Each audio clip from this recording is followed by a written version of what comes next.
Sánta, and I work as an animal scientist in Serket. And today it's my honor to be the host of this virtual roundtable. I would like to ask everyone to mute themselves, unless our speakers, just to ensure a very good quality of this roundtable. Please note the session will be recorded, so we can share the recording with you afterwards, so you won't miss anything. Some decades ago, it was normal that the farmer knew all of their animals individually, and they fulfilled the animals' individual needs. But nowadays, there is neither chance nor energy to know thousands of animals individually. The pressure on livestock farming is huge. The industry increases volume with efficiency, while there are increasing feeding costs, energy costs, and a lack of skilled labor. Today's virtual roundtable discussion will focus on the benefits of smart farming and how AI-driven tools support the life of pig farms. There will be a Q&A session after the discussion, so feel free to drop any of your questions to the chat and our speakers can answer that afterwards. And now I will ask our speakers to introduce themselves.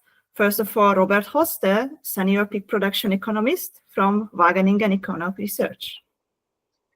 Thank you, Enikő. Well, I'm Robert Hoste, indeed. I'm Senior Pig Production Economist in Wageningen Economic Research. That's part of Wageningen University and Research. I'm working there since more than 30 years and all the time involved in pig production, the economy of pig production, issues on farm and sector level, but also questions in the supply chain cooperation and quite some international studies. Thank you. Thank you, Robert. And then let me introduce you László Pecze from Hungary, the founder and managing director of Innofarm Kft. Hello, everyone. My name is László Pecze. I spent almost 27 years in pig industry in Hungary, partly in the neighborhood countries in the West Balkan. So at this moment, I'm working as a consultant, as an independent consultant, and trying to help also the pig farmers in the region and in broiler chicken production and dairy cow production, but mainly in the pig sector. I'm active, and I have quite experiences in the pig sector from the last 20-25 years. So I can remember also the pre-Excel age of the pig farming, when we started to use papers to collect data and to make decisions about. So thank you. Thank you, László. And last but not least, Professor Bruno Silva, who is professor and researcher in swine nutrition from UFMG. Oh, Bruno, you are still muted. We can't hear you. Okay. Now it's okay. Yes, I think everybody can hear me. So thank you for the introduction. It's a pleasure to be here today with you all. As you mentioned, I'm a professor at the Federal University of Minas Gerais here in Brazil.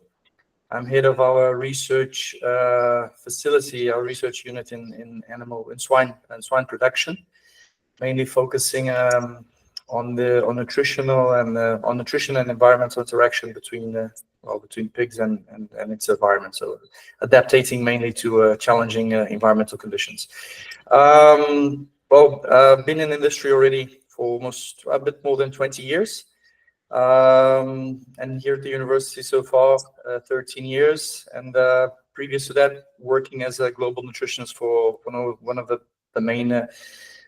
the biggest genetic companies in the world, swine genetic companies. So I hope we can have a good discussion this afternoon, and let's see. Thank you, Bruno. Thank you for the introduction. So we can dive into our discussion with a look at the evolution of farming technology. Traditional farming has long relied on human-enabled knowledge and experience. Not long ago, we entered to the smart farming era, which integrates cutting-edge technology to enhance every aspect of agriculture production. Farming 4.0 brought us precision agriculture, IoT devices, and data analytics, which are playing a crucial role in the life of pig farms.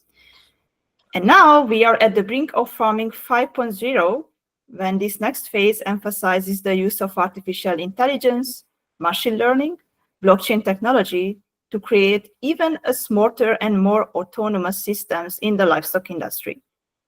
So I would like to ask Robert first that based on your experience, are swine producers truly ready to make the leap to farming 5.0, or they are clinging to outdated methods?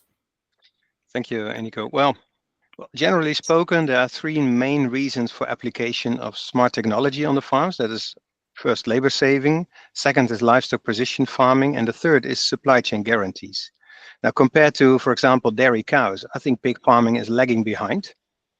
Application of individual identification is now key to continue the transition to farming 5.0, also for piglets and for finishing pigs. So they need individual ear tags, electronic ear tags. Now, it's crucial that technology works perfectly and that there is a short payback period to convince farmers to invest in it.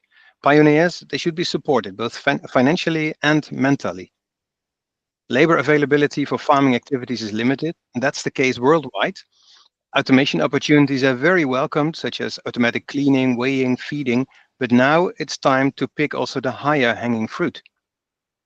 Focusing on precision farming, animals are individually monitored, low-performing animals are detected earlier, infections can be found quicker, missed heats can be prevented, etc. Weighing of pregnant sows individually can improve optimal farrowing weight and fat layer. So there's plenty of argument for cost saving by managing pigs individually rather than group-wise. And there's need to show and prove it. And there's need for good examples. Farmers like to listen to other farmers, to their experiences and opinions. Let opinion leaders tell the story. And finally, answer on your question, there's another argument why application of smart technology will be demanded even more. Animal welfare requirements will increase in the Western world, but this requires more labor, which is not available again. So here is room for technological support with cameras, sensors, etc. Thank you. Thank you for this really extensive answer, Robert. So let's continue with Bruno. Like, how do you see, will the farmers adopt these advancements quickly enough to avoid being left behind in the competitive landscape? Well, I think Robert has pretty much answered almost everything. has discussed well, at least pointed out the main aspects. But I do agree. I mean, if you look back on how pig production used to be and how it is nowadays, I mean, and at the speed that the consumers are demanding more changes. So I think at the end of the day, trying to balance consumer aspirations with the economical investment, or at least what the farmer can profit from implementing this type of technology, I think it is a direction.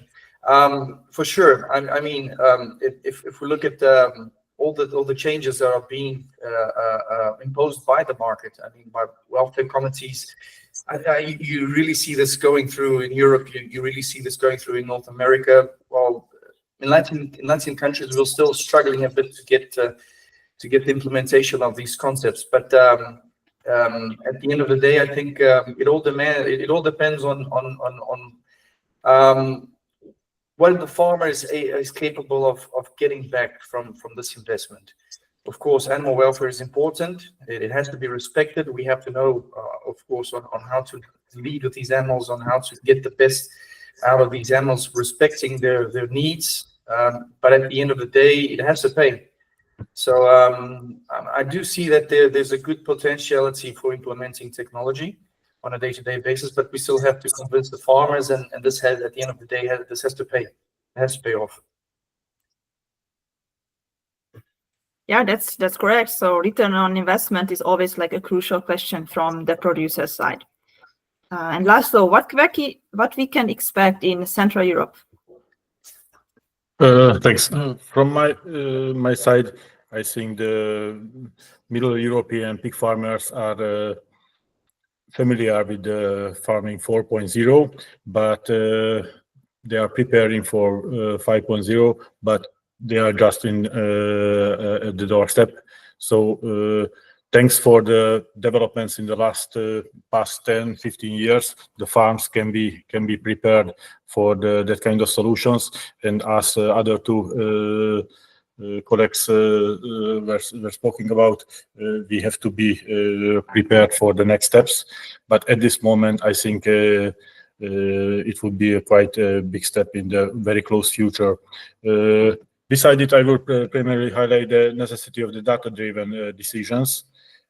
Beside of the animal welfare and from the customer side questions, I think the data-driven decisions from management, from side of management of the farms is the most important. I think the new technologies will be able to help the farmers to replace the eyes of the workers, of the laborers, to have data, to transfer the behavior and the other data driven by the AI solutions into the data, and based on the data to make decisions for the further production.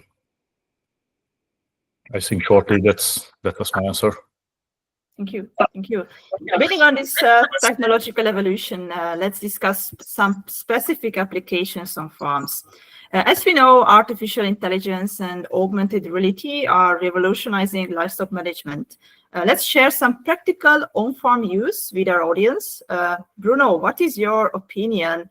How are you actually using this innovative solution on the farms you are working on a daily basis?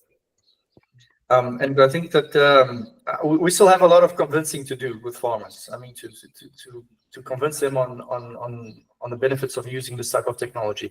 But I think this great part of this begins with education. So educating the farmers, especially trying to bring them or trying to bring to them the most challenging moments that you have in the pig's life. So and understanding that you have specific moments where the pigs are challenged, where this has a direct impact on their productivity or on their future productivity, and how this correlates with longevity, for instance, talking about sows.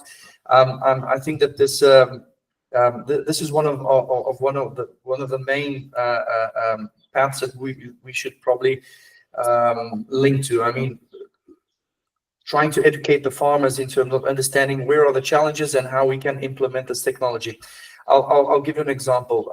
Recently, just almost 2 years ago, we implemented an AI lab here for piglets, just focused on nursery phase. So understanding all the challenges that these animals go through this stressful moment. So I mean, looking towards the effects of weaning and how does this weaning stress correlate with the later performance. And we've been using this technology. So we're using imaging, using automatic and smart feeders to try to figure out how these animals perform during this phase, and how does the stress related to the weaning process also impact on the outcome of this animal. So one interesting thing that we were able to detect is that, of course, when you look at the individual, within individual variability, this is very high. So you get individuals that, for example, can be weaned with a very high weight, and at the end of the nursery phase, they have the worst performance. So trying to understand what's going on there is highly relevant, and for sure, if we can figure out what's happening, and if the technology can help us point out these animals at early stages, this can help us try to correct or redirect these animals to a specific treatment or management, so that their future performance is not compromised. So I think that there's a good potentiality in terms of using this type of technology, especially for identifying these outliers within the process. Because for many years, we've been used to working with the average, always the average of groups, average weaning weight, average nursery weight, average. But then when you look into this average and you open this, there's quite a huge dispersion. So understanding this and then linking this to future productivity, I think that's one of the driving factors to allow us to implement this type of technology. Yes, it's, I think, a very good link back to Robert's comment to the previous question, like what's really so crucial in individual identification, individual level data collection.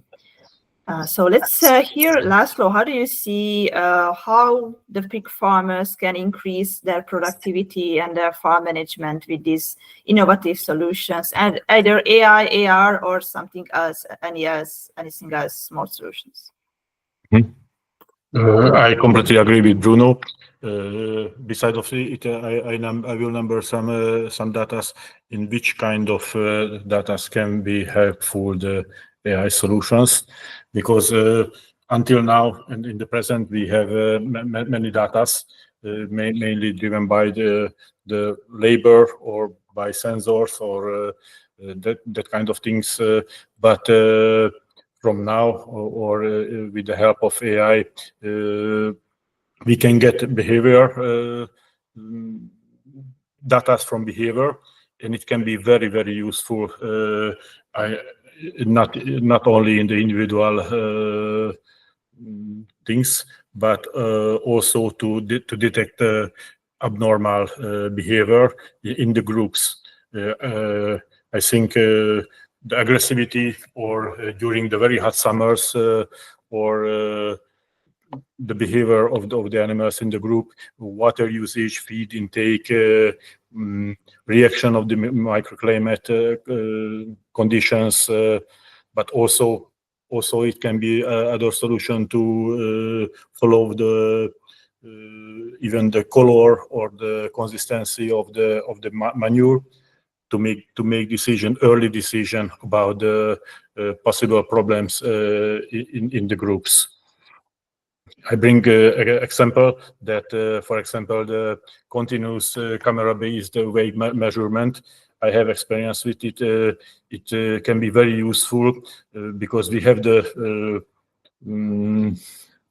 data from the breeding organization and the feed industries, how growth curve have to have that group of the animal, and we can follow it without labor, without using the labor. We can follow the curve of the growth, and we can find out where in which time can be some problems or some mistakes in our system, or in the feeding, or in the ventilation or housing. Example number 2 is the, as I mentioned early, identification of aggression. In the piglet producers, the tail biting, the ear biting is a very big problem, because they cannot sell on normal price that kind of animals, and it can sometimes it can make big troubles. So in my opinion, to early detect that animals which are aggressive, it's also can be very useful on the farm level. And the third one is the present, as I know, in the big pig genetic companies, they're used in everyday practice, the AI, the smart cameras in the reading of the breeding boards, also to have data about their behavior, and to implement it into the breeding goals and the breeding data. Those examples can I mention for first? Thank you. Thank you for mentioning so many examples. It's always good to hear that it's not something in theory, it's something also in practice, what actually pig farmers, either genetic companies or commercial producers, are actually using. So moving from technology's impact on productivity to its role to health management, it's always an interesting question that antimicrobial resistance poses a significant threat to global health, agriculture, and also on the health of humans. Meanwhile, the One Health approach pervades most branches of agriculture, including animal husbandry. Are we really ready to combat AMR with One Health approach through digital tools in the livestock sector, just to make a real difference? Robert, how do you see this One Health approach and digital tools in the livestock industry? Thank you. Very important topic, animal health and AMR. Well, antimicrobial resistance is very much related to the use of antibiotics in animal husbandry, that's clear. Compared to some Asian countries, European countries have done a lot already to reduce. I've seen examples in China and South Korea, massive use of antibiotics. Well, that's not the way. But the lesson that we learned in the Netherlands is that communication to farmers is core.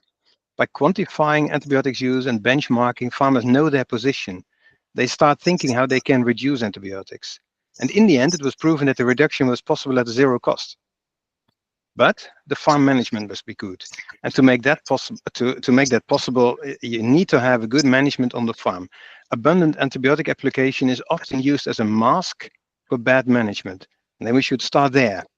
Now, to the use of tech for health management, there is need for early warning. László, you mentioned it already, completely agree with you. Early warning systems of health problems. It can be done, for example, by microphones for coughing and sensors for air quality or whatsoever, cameras for animal behavior. Observation of eating and drinking pattern, as well as lying, walking, gives insight into potential health problems. And the tech system is quicker than the farm workers can do. And there's the benefit. So use the technology because they can be quicker day and night, but also they can learn patterns better than trained farm workers do. Now, there is a demand for training of employees in two ways. Most important things that employees should be able to do is they should improve their skills in observation of animals. They're looking at animals. How do they behave? What do they do?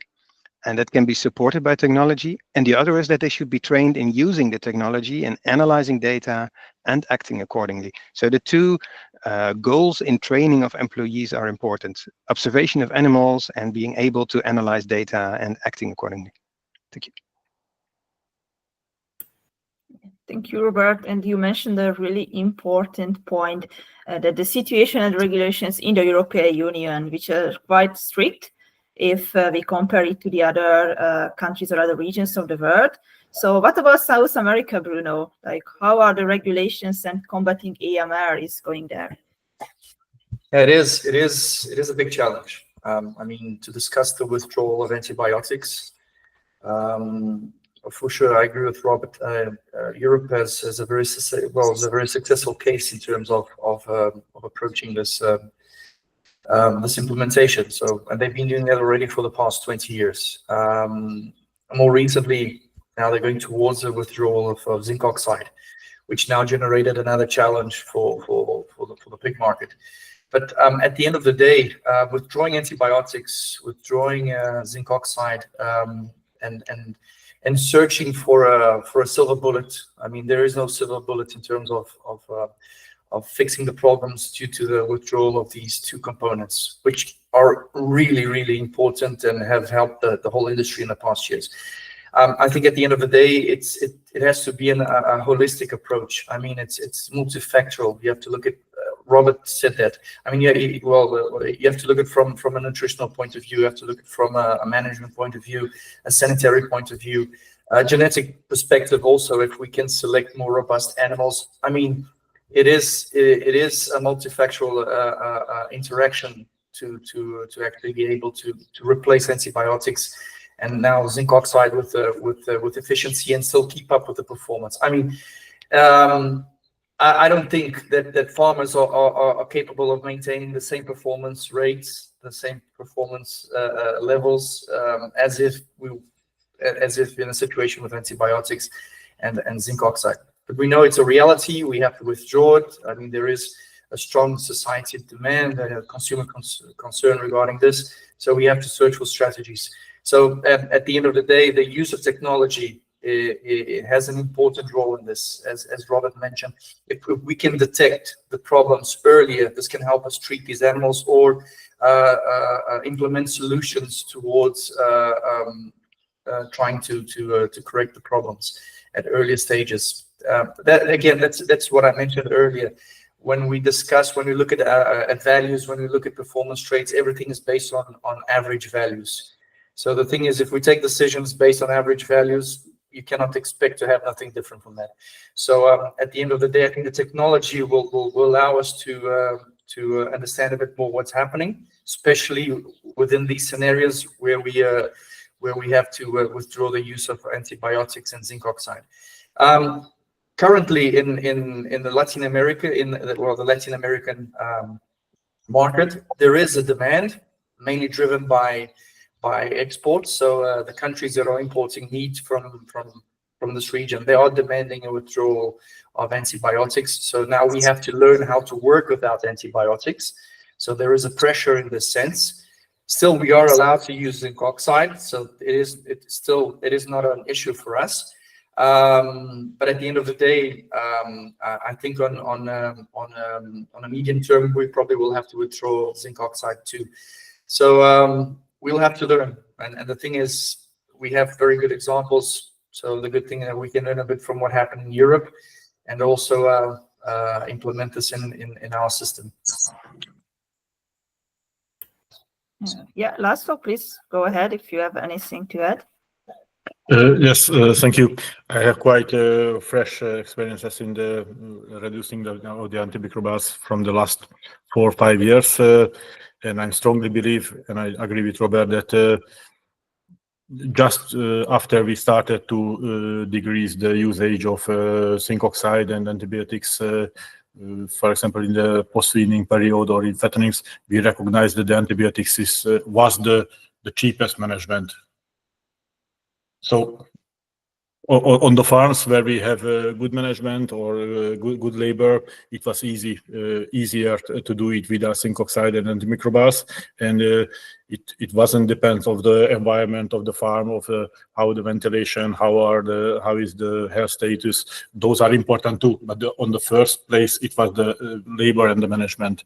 And in the future, using AI solutions to add tools to the management and the labor, to be better and recognize the problems earlier, it will be extremely important in this question too, in the reducing of the antimicrobials.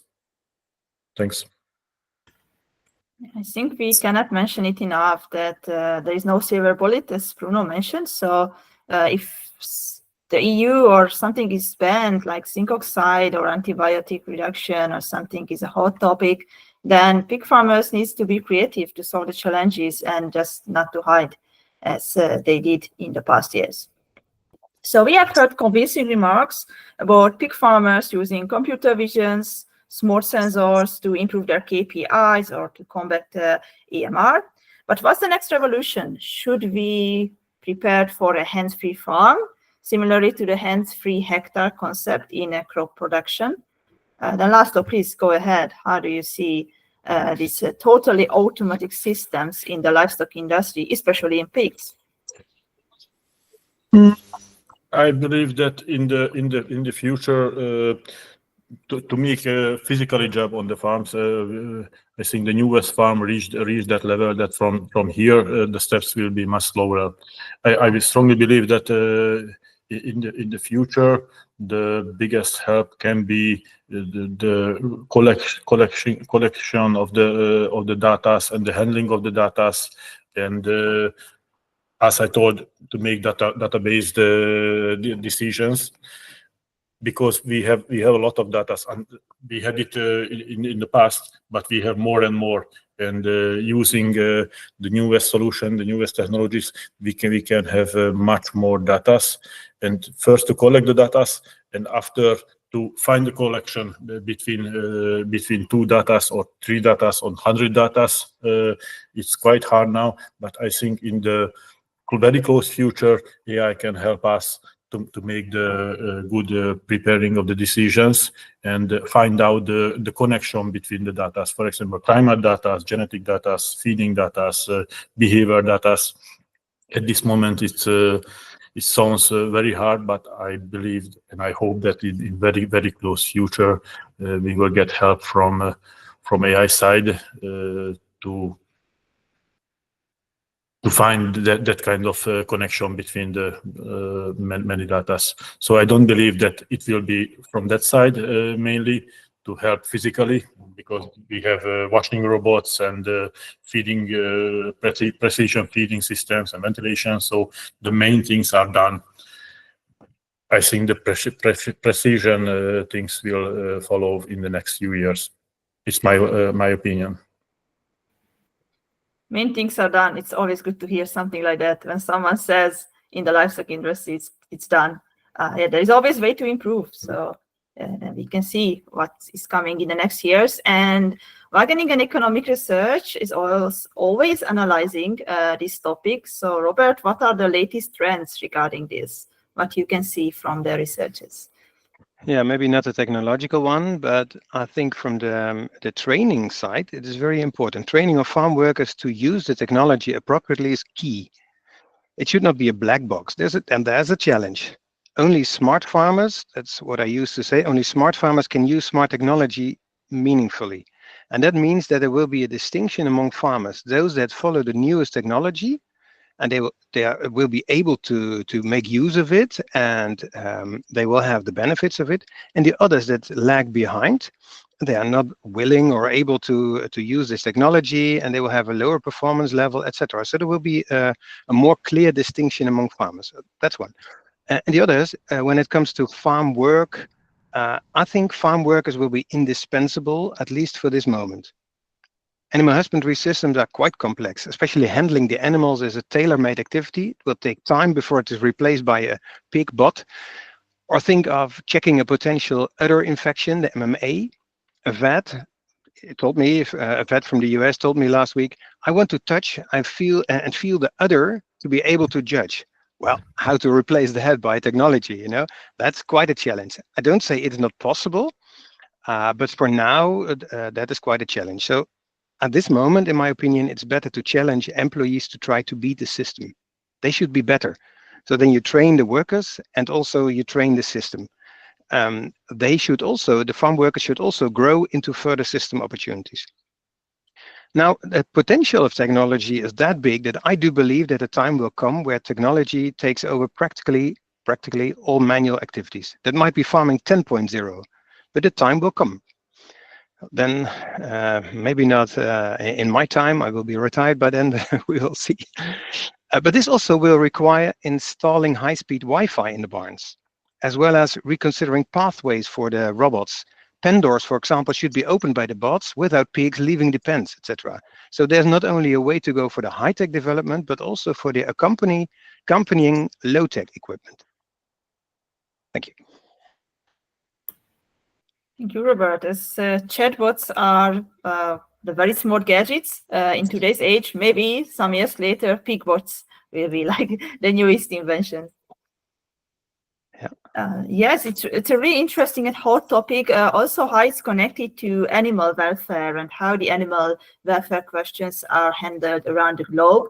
As pigs can't blink, using the Morse code to ask for help if they are in distress, there are different regulations on different parts of the globe, how we are coping with animal welfare. For example, the EU is just planning to ban tail docking, or we can think about Proposition 12 in the US, especially around California, and there are environmental concerns towards farming in the Netherlands.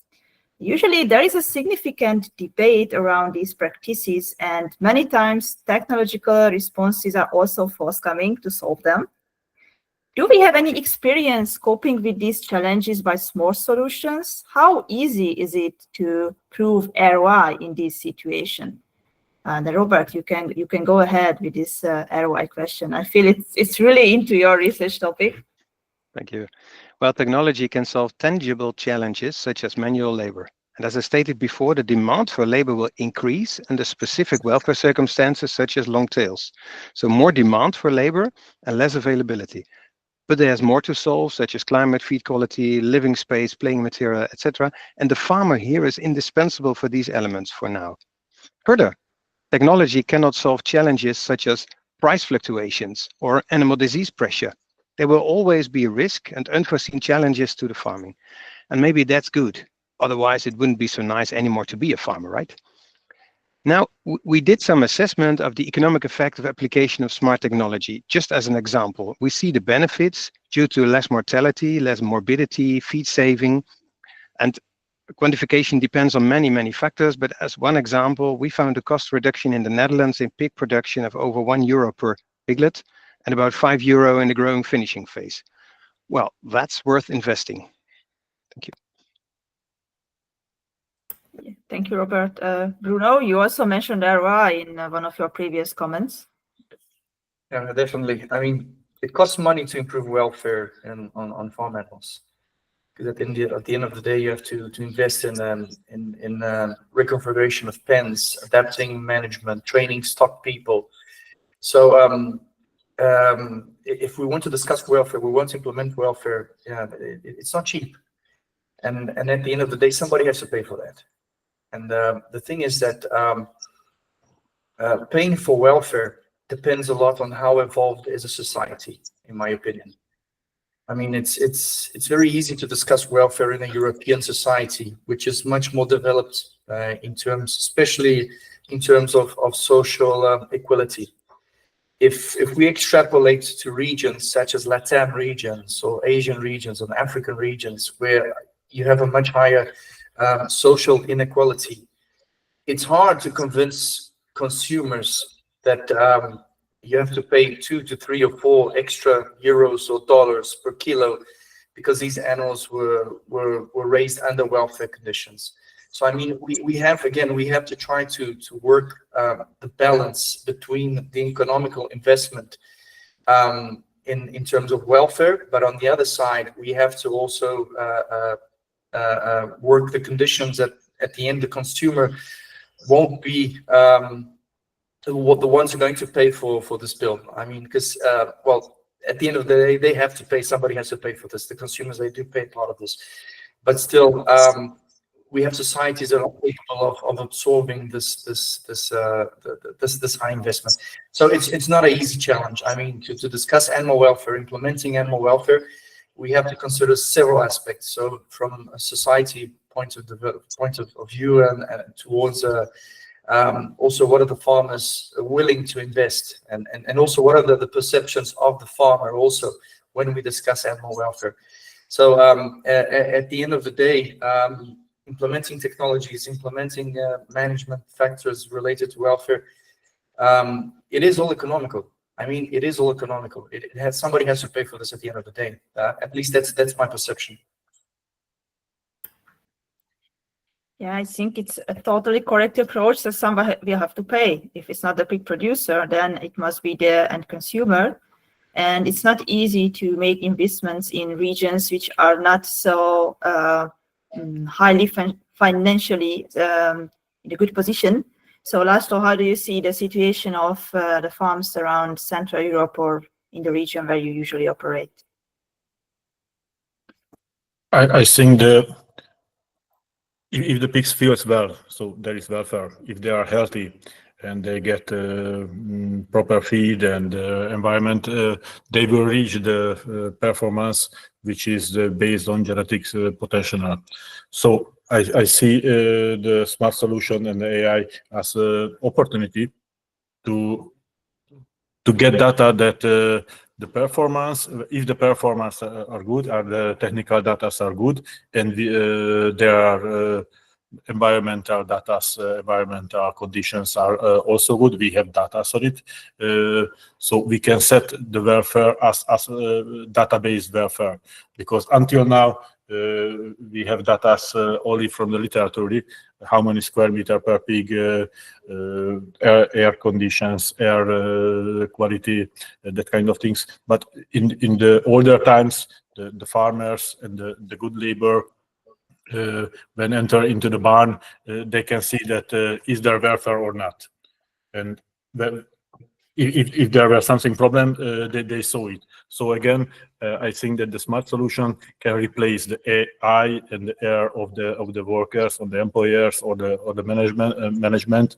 and collect data to have a kind of data of the welfare. So which kind of data we have, that the performance at the end was good for that group, for that batch of the animals.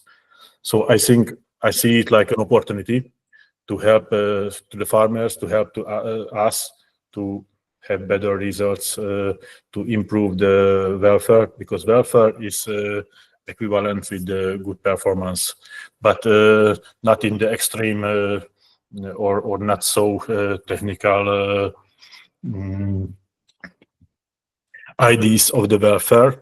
So we have opportunity to set that kind of welfare which is important for the pigs and for the farmers, and not the extreme ones.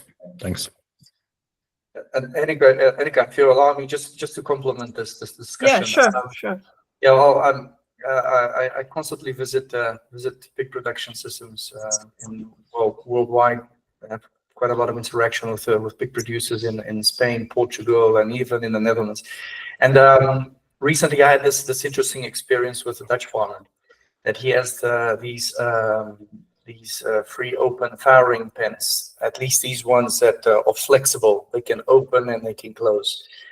And visiting the farm, I noticed that in his farrowing pens, well, all of them are closed.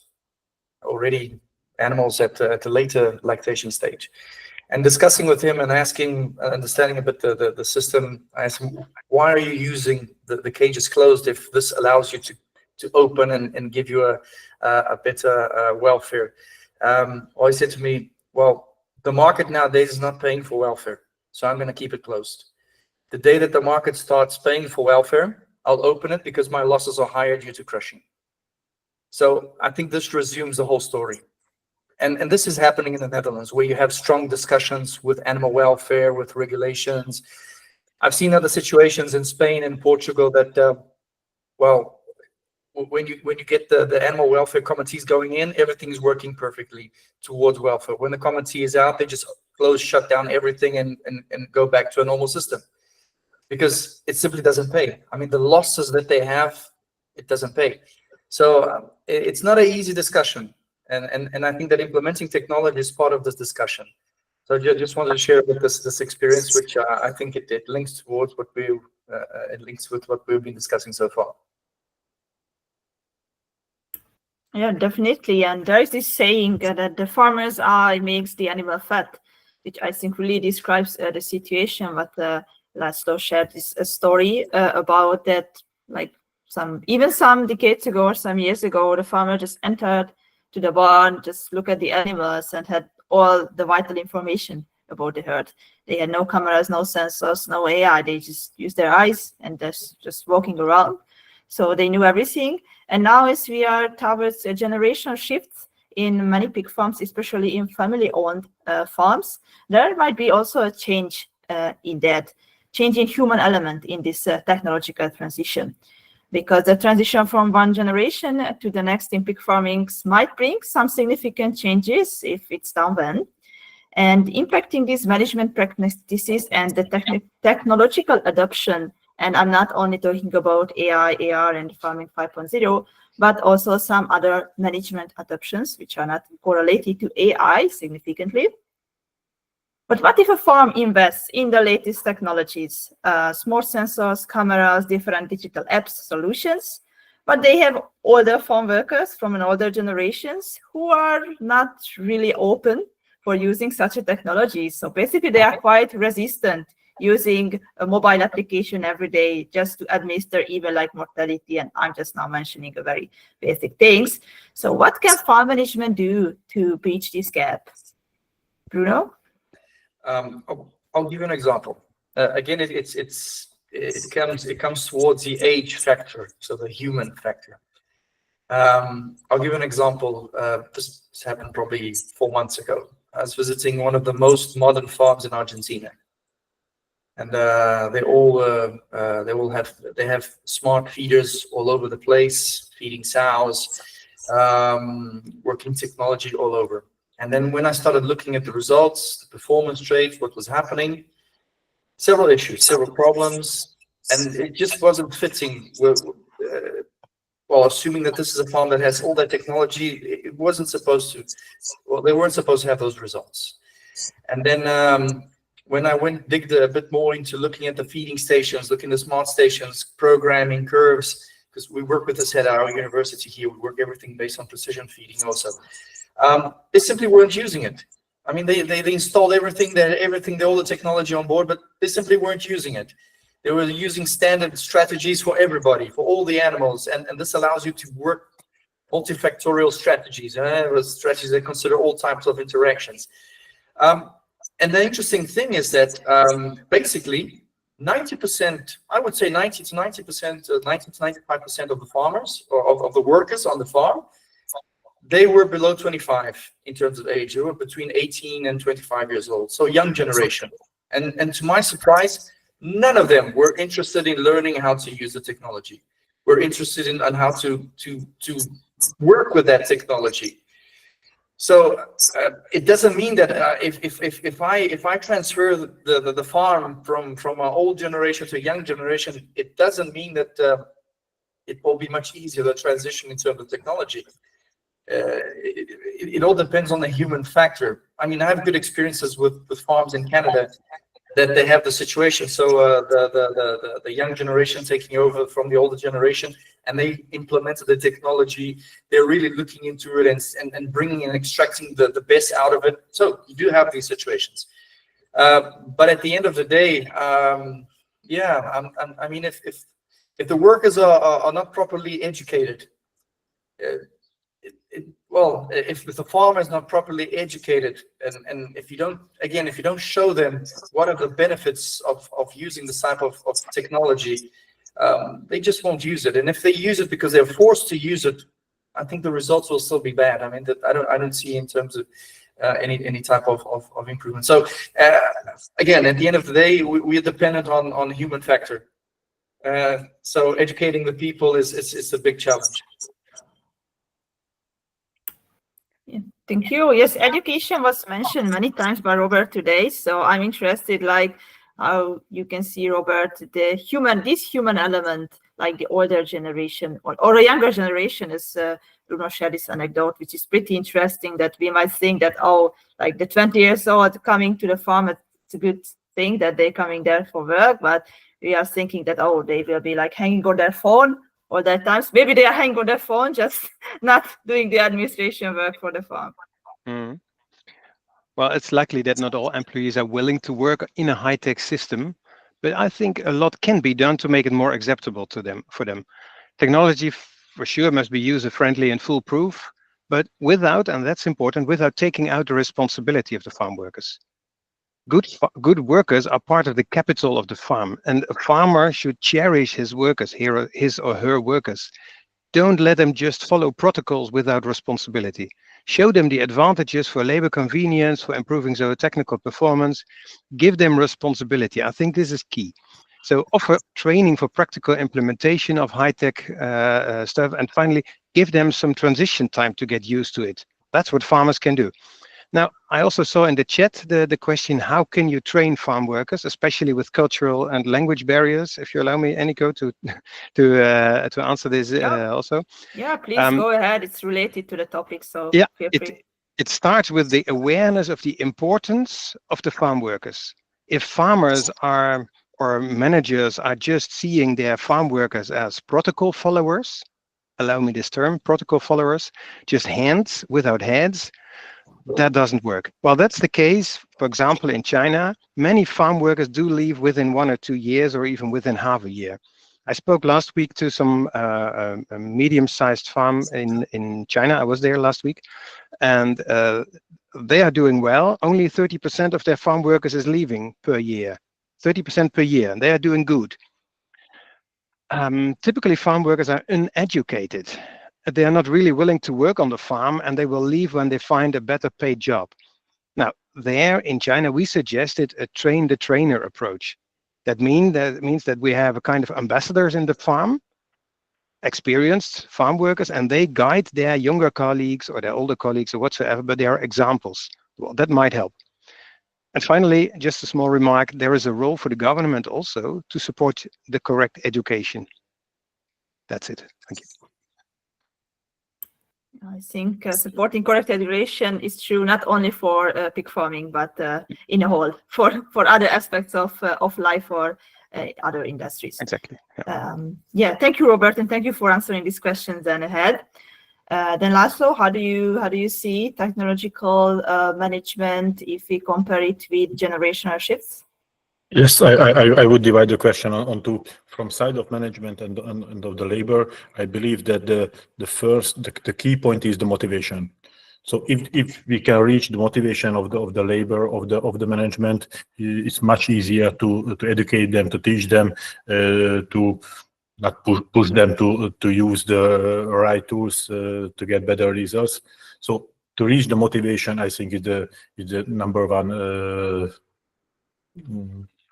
problem, not problem, to do. And after it, from side of the technical solutions, they have to be easy to use. So even we don't like to use something which is much more complicated. So not even on the farm level. So farm level, all those solutions, or the ventilation, or the smart solution have to be very easy to use and easy to get data from them. So to use them like a help for the labor, for the management, let they feel that kind of things, those things are help them, not to give only much more job and hard to use them. So easy to use solutions and motivate the people on the farm. From my side. Thank you for sharing this comment. Yeah, I also share the same approach. So I see that innovative solutions should make the life of a farmer easier and not harder, not generating more work than without an innovative solution, because otherwise they won't feel that it's really crucial for them to use, and they will feel just a pain in the neck then, that, okay, just this is an extra task, but we have to deal every day. So thank you for all of the comments, and we are still waiting for questions because we will open the Q&A session soon. So for our audience, if you still have any questions our speakers haven't answered, feel free to drop it in the chat. And now some closing remarks from my side, just to leave some time for the questions then. Just to summarize that few decades ago, farmers knew their animals individually, but today's scale and pressures makes this impossible. This roundtable explored smart farming and AI tools in pig farms, from the evolution to farming 5.0, and how we can use AI, machine learning, AR, and blockchain for more autonomous systems, and discuss the swine producers' readiness to apply these solutions. Topics included practical AI and AR applications, combating antimicrobial resistance with digital tools, welfare regulations, and managing generational shifts. And now it's time for the Q&A session. Please prepare your questions. I'm just checking the chat. So Robert already answered the first question regarding workforce, but we just received another one, which is that pig production is fundamentally risk management. So how does technology increase confidence for producers? That's the question from Steven. So yeah, Bruno, Robert, or László, like any of you, if you feel this question is for you, then feel free to answer. Well, I would say part of the risks cannot be supported or cannot be well, technology cannot help there. What I said, animal diseases or market volatility. So there is no role for the technology in the perspective as we speak of right now today. But technology can help in analyzing the data, can help to give more information out of data. So you have lots of data on the farm, but if you do not really elaborate them in the correct way, it will not help you. Just collecting data because it's data, it does not help you. So it can increase the confidence if you're really trained in the correct way of analyzing data and making use of it, applying it every day, individual level animals, and supporting early warning system, etc. I think those elements were mentioned already. Yeah, I do agree with Robert. I mean, if you can generate information and use this information towards, well, identifying where are your main gaps and challenges, I think this is an interesting approach. It's interesting that we are discussing here the use of technology. We discussed the use of several let's say from a nutritional perspective, several nutritional additives and components, and all discussing everything that's based on technology. And sometimes what the farms lack is just basic management, just doing the basics properly. So if we can generate good information with good quality, this can help us take decisions and revert certain challenges or certain issues that we have in the system. I also agree with Robert that the main risks are coming from market and from the health problems. So in that case, in the very short future, I don't see that there will be help from the AI side or the smart solution side. But in all the rest questions, as Bruno said, there are opportunities. Thank you. And there is another question also from Stephen, which is how do we integrate husbandry into the very necessary tech education?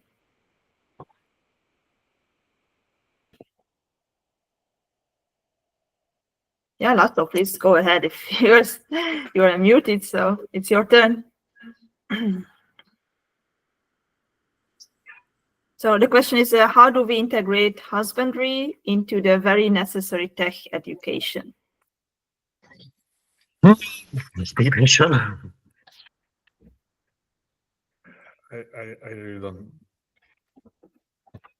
I have no good idea at this moment, but yes, it would be one of the goals to have people in the industry to don't lose the people.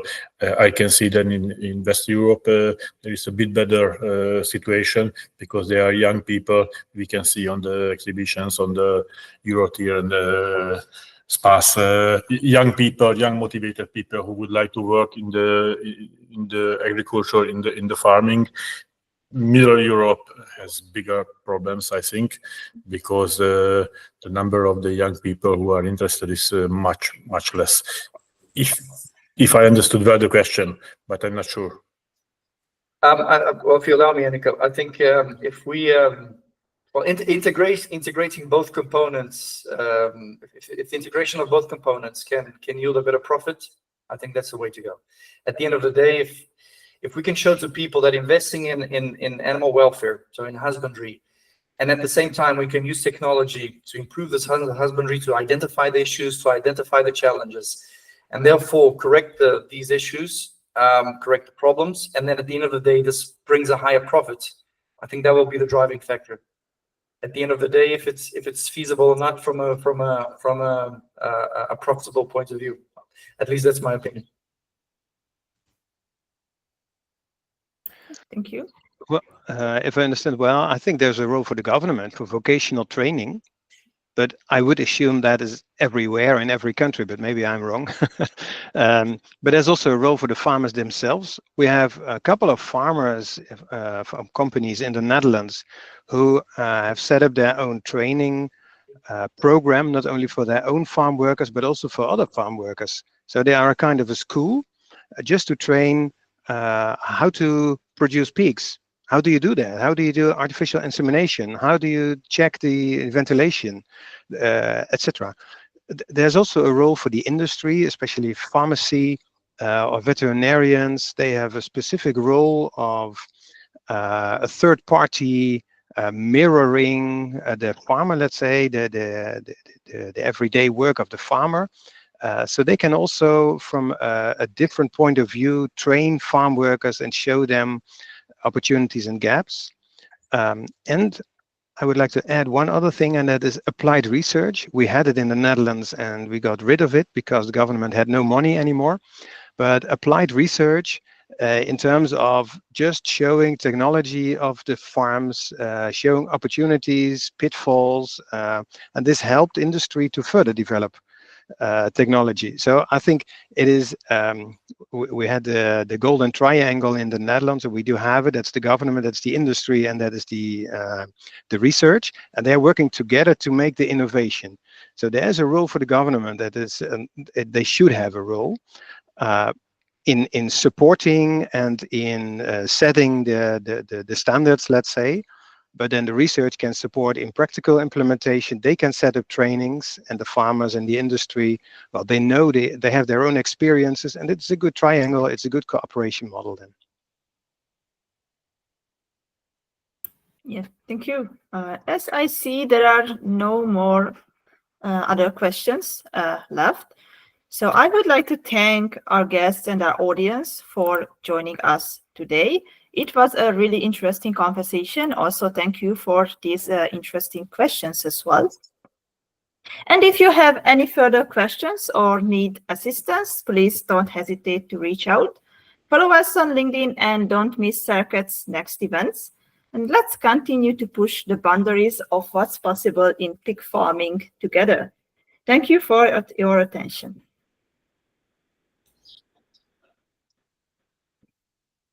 Well, thank you very much, Enikő, for this. Thank you very much. Pleasure to be here with you all. Thank you very much, Paul. Yeah, also from my side, thank you. I think it was a good discussion altogether. Thank you very much. It was very useful for me too. Thank you. Yeah, it was very interesting. Thank you for participating. Have a nice day, everybody. Bye-bye. See you. Bye-bye. Bye-bye.